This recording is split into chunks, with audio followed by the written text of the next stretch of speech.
Hello, everyone, and welcome to Proline. I'm John Cranton in Las Vegas, joined by world champion handicapper Jim Fice. Going to take a look at NFL Week 17, the final week of the regular season. Then we got the playoffs coming up. Got a couple of games to talk about, as well as some of the good and bad and ugly teams of this NFL campaign. But first, Jim Fice, you're on this 32-18-1 NFL run, and you have a pair of bowl games of the year set up for this weekend. That's right, John. First of all, Merry Christmas and Happy New Year to everybody. I hope 2014 is even better than 2013. Hope your family is healthy and happy, and let's just get through this holiday season, which is always difficult because we eat too much and drink too much. And when it comes to January 1st, we all feel a lot fatter. What we're trying to do here is make your pocketbook feel a little bit fatter too. Yes, as John said, 33-18 in the NFL.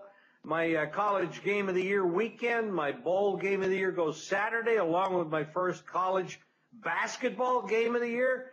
Both these plays are $99 a piece online, but you can get both for $35 along with the 2-0 guarantee.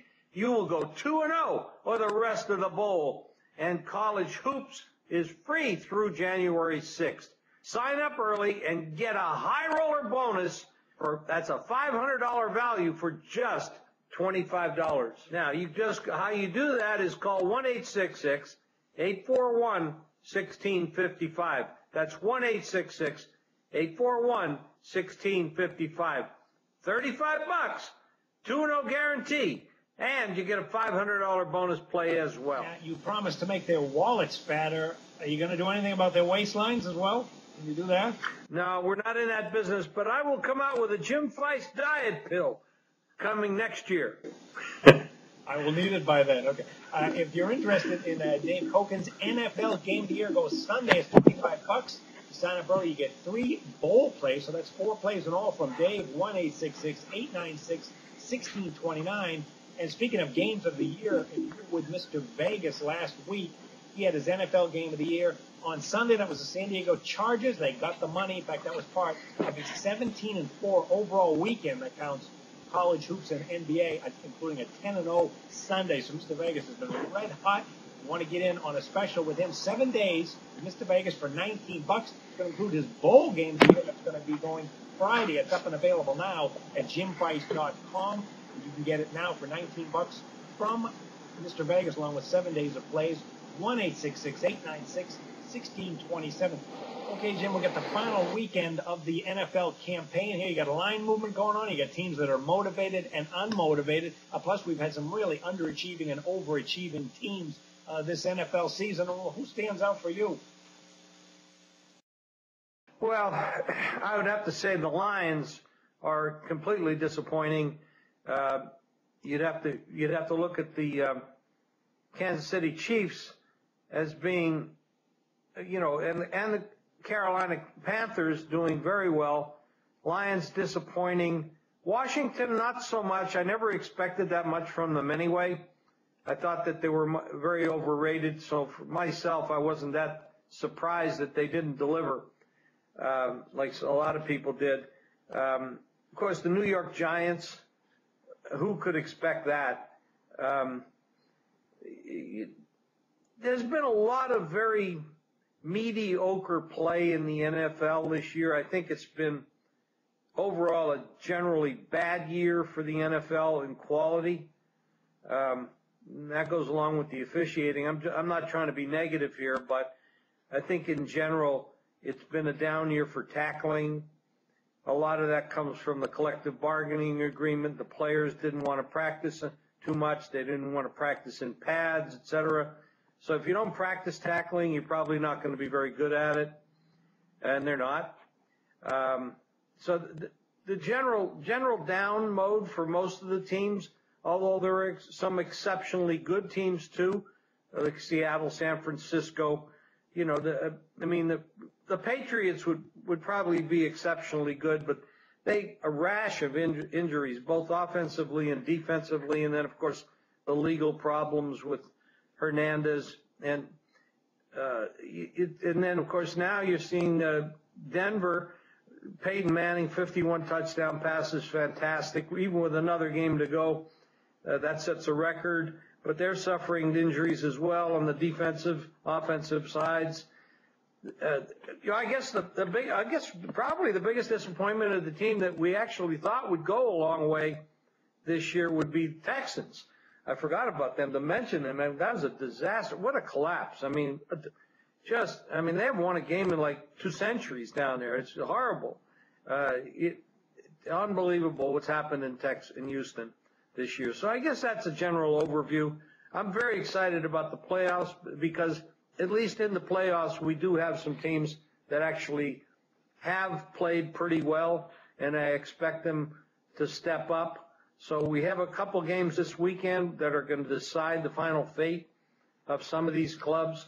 We got the Chicago Green Bay game. You got the Dallas Philadelphia game. And in that scenario, of course, we're going to talk about that. The injury to Tony Romo is a complete disaster for them. They're not very good in a lot of ways, but there's one guy on that team that has delivered every week. Yes, he's made his mistakes here and there, but top quality quarterback. Romo's done a hell of a job. He's a warrior. He plays hurt. He's a good leader. Makes his mistakes. Like I said, he's a lot like Brett Favre in that respect. He's a gunslinger. But, now if he's hurt now, and I've gotten 2 different reports. He's either having surgery or he's going to play. So I don't know how both of those could be true. But he's probably out. In my estimation, he's probably out. So Kyle Orton is a good backup. But the problem is he hasn't played in 3 years. He did lead the Chicago Bears to the Super Bowl, and then, of course, the coach switched to Rex Grossman in the Super Bowl, and that was a bad mistake. But Orton can play. He is quality, but having not played in 3 years, that's a lot of rust to shake off in 1 week. Certainly is. The Houston Texans you mentioned, it is hard to believe this team started the season 2-0 along with those expectations and then completely went in the tank. The team that I would vote, though, is I got to vote for the Detroit Lions simply because they were off a train wreck season a year ago where they actually had great stats across the board, and yet they lost all these close games. We've seen the same thing happen this year. They had a high draft pick for the defensive line, which upgraded a very good, already talented unit, and they had to bring in Reggie Bush. He was extremely productive, has been as a receiver out of the backfield as well as a running back. But again, these close games, sloppy, undisciplined team, and of course, falling down the stretch. And to keep in mind with the Lions, they're on a 5-9 spread run. You get teams that are poorly coached. Many times they don't cover the number, and they're exactly another team that's doing that again. Okay, let's take a look at our first game. The Eagles are playing at the Dallas Cowboys. And, you want to talk about line movement, Jim. Boy, this game opened Philly 2.5. Jumped way up to 7 because of the injury, as you mentioned, the total from 55.5 down to 53. A little bit of an odd move there that is going under, despite this game is going to be in decent weather indoors, partial indoors in Dallas. And it's for all the marbles here. This is the 4th time in the last 6 years that Dallas has played the season finale with all the marbles on the line. And guess what? They're 0-3 in those other games. Can they make a change in that this week? Well, John, I don't think there's anything odd about the line movement at all. I think when you're looking at less production with Orton over Romo, if that's the way it goes, the total had to come down. And the total, as far as the line going from 2.5 up to 7.5 and 8, that also is justifiable because you have a quarterback, you have no idea what he's going to produce. And let's look at the fundamentals of these teams anyway. Dallas has one of the worst defenses in all of football. They don't stop the run, and they don't stop the pass. Otherwise, they're pretty good. And that's a joke, by the way. Now, on the other side, the Eagles, best running team in football, and they're pretty darn good with Foles at quarterback in passing the ball. The guy's got like 25 touchdowns and 2 interceptions, something along those lines. So you look at the Eagles, I think it's justifiable to make them a 7 or 8 point favorite, even though the game is in Dallas, when you don't know what Romo is going to do, or, what it's going to be like without Romo in the box. So I'm not surprised at the line move at all. As a matter of fact, if it's determined that Romo is not going to play, I think you might see this game go all the way up to 10. because you got a team with a high offense production. They run a lot of plays. They put a lot of pressure on defenses, and you have arguably the worst defense with the Dallas Cowboys. So it's very difficult to not justify this line movement. The question is, and as far as the total is concerned, I would argue that even though you may not get the same production out of the Dallas offense, you may get a lot more production out of the Philadelphia offense because they'll be on the field more, because Dallas will be 3 and out a lot. Now, that could happen because, like I said, we have no idea what we're going to get out of Orton. Is he going to be sharp? Coming off the bench after 3 years? I think he's had 25 snaps in 3 years. So it's not, they're not well prepared for this backup role. He could come off hot. I mean, obviously he's not going to have any injuries. His body's going to be fresh. His legs will be fresh.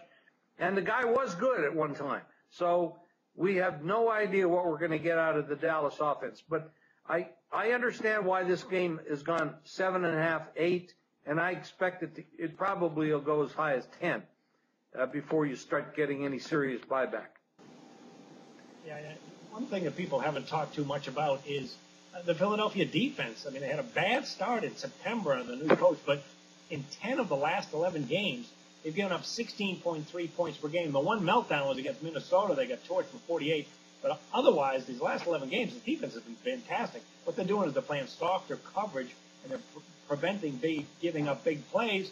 We saw that on tap on the last game. They scored 54 points on the Bears, but they also gave up only 11 points. So a lot of things going right for Chip Kelly right now. As you mentioned, Nick Foles, guy's numbers are sizzling. 25 touchdowns, only 2 interceptions. He really has found a key piece on offense.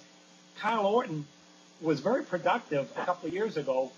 In 2009, he had 21 touchdowns, 12 interceptions. 2010, 20 and 9. However, since that time, he has thrown for only 112 yards, covering 3 games. So he's only 31 years old, has had productivity in the past, but we just haven't seen enough of him these last 3 years. So it's going to be fascinating to see what type of Orton we're going to see. He does have good weapons around him.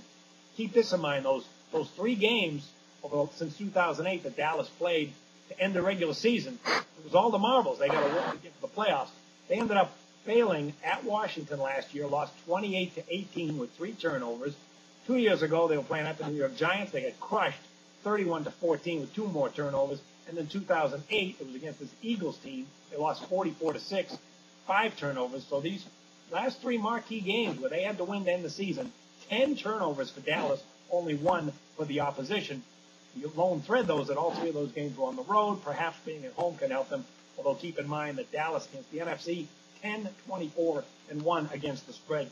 All right, Jim, we got another fascinating game in the NFC, 49ers Cardinals. But before we get to that, let's check in with our man on the street, and that's Jeff Sard of Las Vegas Sports Services, who has a special as well as an NFL free pick to look at. Jeff?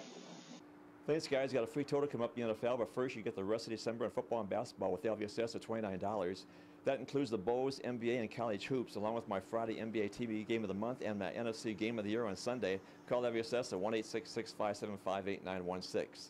Free play comes to the NFL on Sunday as the Browns and Steelers meet in Pittsburgh. It will be frigid in this finale, and Cleveland comes to town with a great defense, top 10 against the run and the pass. The under is 21-7-2 in the Browns' last 30 December games, and they face a Steelers team that is 9-3 under against the AFC, plus 5-1 under versus divisional foes. Pittsburgh's defense struggles against the run, but Cleveland can't run. They have a top 10 pass defense, but the offensive line has struggled all year, and Ben Roethlisberger is near the top in sacks. The under is 13-4 in the Steelers' last 17 home games. And what happened when these teams met last month? Not much scoring, and a 27-11 Steelers win under the total. Pick the Browns and Steelers under the total on Sunday. Once again, get the rest of December in football and basketball with the LVSS. That includes the Bulls, NBA, and college hoops, along with my Friday NBA TV Game of the Month and NFC Game of the Year Sunday. Call LVSS at 1-866-575-8916. Jim, we got the 49ers Cardinals. San Francisco off that wild Monday night game. Boy, I think a lot of people in Arizona watching that Monday night game, and when Matt Ryan had the Falcons right there at the 11-yard line, they were thinking, oh, we're going to catch a break. And then he throws it to Bowman, and it goes the other way. So the Cardinals could make the playoffs, but they do need some help with the Rams beating Seattle. And then you got the 49ers coming in on a high. They are a 3-point road favorite, a total of 43.5. How do you see this NFC West showdown? Well, you're looking at Seattle. Last week they had a lackluster performance.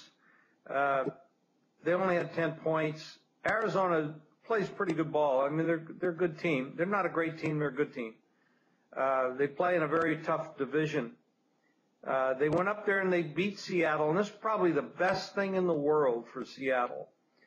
Finally, somebody kicked them in the ass, and now they'll wake up. You'll see, you got Russell Wilson, who's never lost a home game. Now he's lost a home game. You got Pete Carroll, who's reading his own press clippings. Now they're going to wake up. They're going to start to play football like they can play football. Not that they hadn't all year. This is the most consistent team in football has been Seattle. But, when you start everybody telling you that you're the best team, you're going to be in the Super Bowl, the dress rehearsal in New York last week against the Giants and the shutout, and they didn't show up for that game. They will show up this week. Will they cover 10? I don't know that. But they will show up this week. I do not believe Seattle will lose to St. Louis this week. That will close the door on anybody overtaking them. If they would lose that game, then there'd be a real issue here because San Francisco could move into that position. I don't think that's going to happen. San Francisco's in the playoffs. Seattle's in the playoffs. Arizona is the team that's going to be on the outside. And that's unfortunate because they are a very good team and deserve to be in the playoffs. But I don't see them making it. And one thing, I want to take a look at the total in this game. I mean, when Arizona traded for Carson Palmer in the offseason, the book on him was that he's pretty much done. And he really hasn't had a great season despite this winning record. So is this a guy who's on the back nine of his career?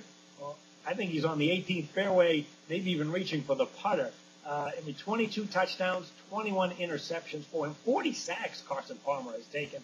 And that's a key because this is a great 49er defense that is healthy, 4th against the pass, 5th against the run. We saw it, the big pick on the Monday night game. They've been dominant, really, for the last month. And they've been a great road team, too. 5-2 straight up, 5-1-1 against the spread in 7 road games this season. They've also owned this Arizona team, 8-2 against the spread. The 49ers are the last 10 meetings, including 6-1 here in Arizona. But I think the way to look at this game is the Arizona defense has been very underrated all season. Just an outstanding unit for this coach. And I question whether Palmer can get them doing because he's off the win against Seattle, but 4 interceptions in the game. Plus, when the Cardinals play the NFC West, they're 8-2 under the total. I think it's going to be a slugfest like we saw with Arizona-Seattle, a defensive game. All right, Jim, you got a couple of big game of the years going this weekend in college. Tell everybody how they can get aboard of those plays at a special rate. Well, pick up the phone right now. Call 1-866-841-1655, $35.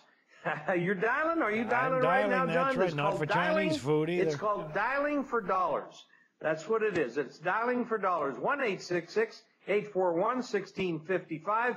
I've got 2 game of the years going in this week. 1 in football, 1 in basketball, and you have a $500 high roller bonus and a 2-0 guarantee. You'll get hoops and football in the bowls right through January 6th for free if both these games don't win. That's 1-866-841-1655, $35. That's a big package. A lot of winners. Down for dollars. 1-866-841-1655. All right, remember Dave Koken has his NFL Game of the Year going Sunday. It's $99 online. You can get that for $25 with 3 bonus bowl plays from Jeff. 4 plays in all from Dave. 4 plays in all. 1-866-896-1629.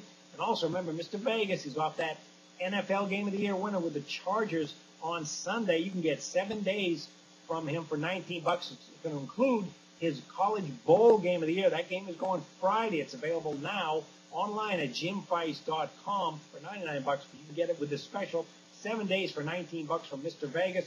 1-866-896-1627. All right, for Jim Fice, Jeff Sott of Las Vegas Sports Services, I'm John Crean in Las Vegas. See you next week on Proline.